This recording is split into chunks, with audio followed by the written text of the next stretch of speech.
Desvendando a Engenharia Estrutural com o professor Dr. Roberto Vasconcelos Pinheiro. Com o apoio do CREA Mato Grosso e das escolas QI Pós-Graduação e IBEC.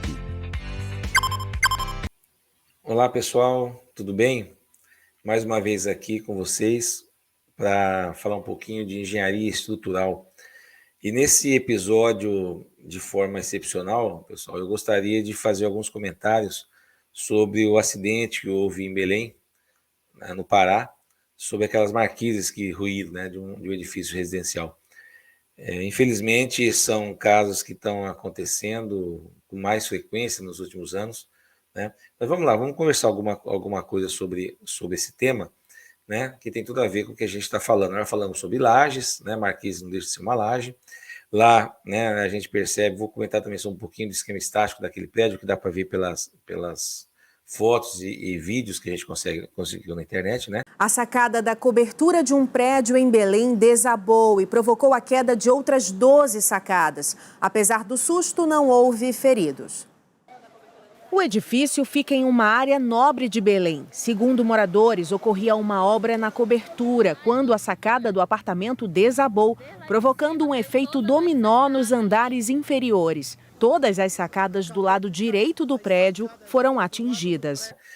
Eu quero deixar bem claro que sobre esse assunto, né, ainda é especulativo, é o que a gente vê pelas imagens, né, obviamente que já teve peritos no local, então vão analisar e fazer um laudo condizente com o que houve, né? Mas acho que vale a pena alguns comentários, mesmo que superficiais, vale a pena a gente tomar, né, alguns cuidados. E junto a isso, pessoal, eu tive a semana passada coincidentemente participando de um evento no Rio de Janeiro, no 14º Congresso Brasileiro de Pontes e Estruturas, né?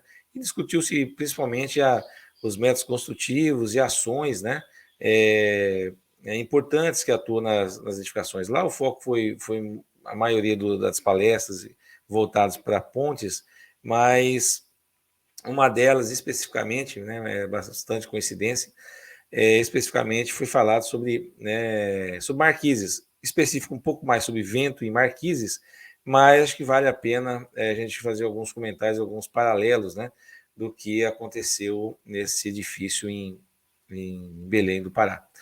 Bom, antes de começar, eu quero, como sempre, agradecer a todos, né, a participação no canal. Já passamos aí 210 inscritos, isso é muito legal. Tem vídeos e aulas com bastante visualizações, outros menos, que é o que é natural, né? Mas é muito legal essa participação e eu peço para vocês, sempre que puder, dar um like, compartilhe com os amigos, né, com os colegas, para poder divulgar. Compartilhe aí nos grupos de WhatsApp das associações de engenheiros aí da cidade de vocês, da região de vocês. Acho que isso a gente consegue atingir, né, as pessoas com uma maior velocidade, né, que esse é o objetivo, é a gente poder levar alguma coisa, alguns comentários, algum conhecimento para todos os profissionais, tá certo? Então vamos lá, pessoal, falando mais especificamente sobre esse assunto, desse sinistro que houve lá em Belém, a gente pode perceber, eu quero comentar primeiramente sobre o esquema estático, né, dessa marquise. Em geral, pessoal, as marquises, não marquises voltadas para acesso de pessoas, mas as marquises que não têm acesso às pessoas, em geral, elas são isostáticas, né? É uma laje simplesmente em balanço, apoiada em apenas uma borda e livre nas outras 3 bordas. Quando você tem uma marquise de acesso às pessoas, em geral, ela tem vigas nas bordas, né? Pelo menos em 2 bordas, aí geralmente tem vigas, mas é mais comum que tenha todas as vigas nas 3 bordas, abre aspas, em balanço dessa marquise, né? Tem uma viga no limite da parte que sobressai da planta do edifício, né, que é a viga, e essa está no contorno do prédio, como se dizer, e 3 vigas aí em volta dessa marquise. É o que me parece nesta marquise que ruiu pelas filmagens que eu vi, né? Então você percebe que nos cantos da marquise, na direção da menor dimensão, você tem ali uma estrutura mais robusta, rompida, que parece ser uma viga, né? E a marquise estava apoiada em cima dessas vigas. Possivelmente deveria ter uma viga de borda também, que não deu para perceber, né? Então, a primeira coisa é o esquema estático.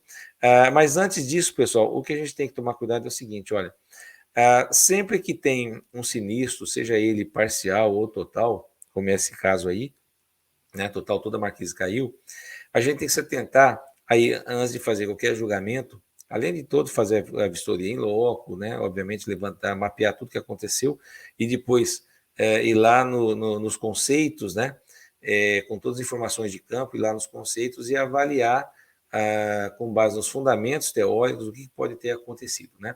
Mas vale a pena lembrar que, no caso de sinistro, a gente tem que pensar pelo menos em 4 etapas para poder tentar mapear e entender o que aconteceu, né?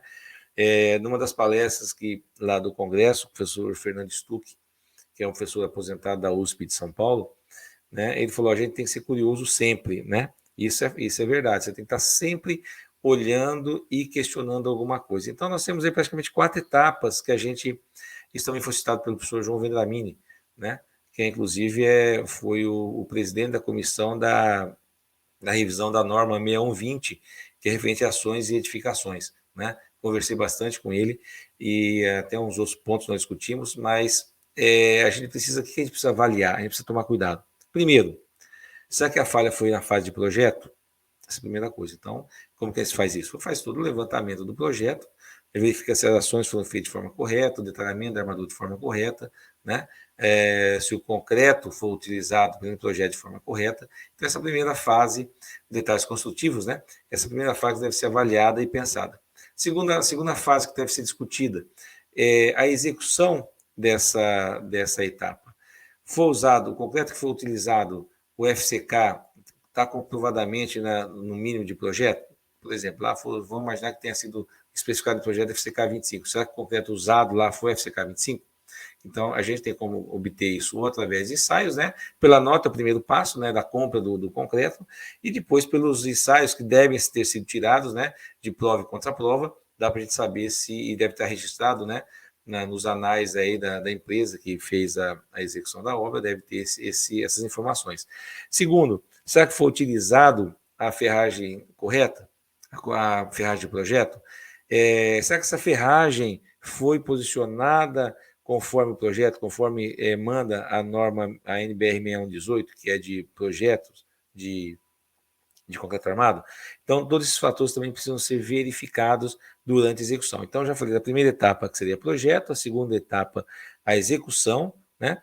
A terceira etapa, quando eu falo de execução, né, eu também eu já comentei até do FCK e do aço, eu estou falando já do material, né? Execução e material são situações bem interligadas, bem correlacionadas, né?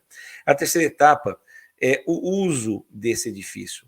Será que os moradores desse apartamento que estavam utilizando essa sacada utilizar de maneira correta? O que é usar de maneira correta, pessoal?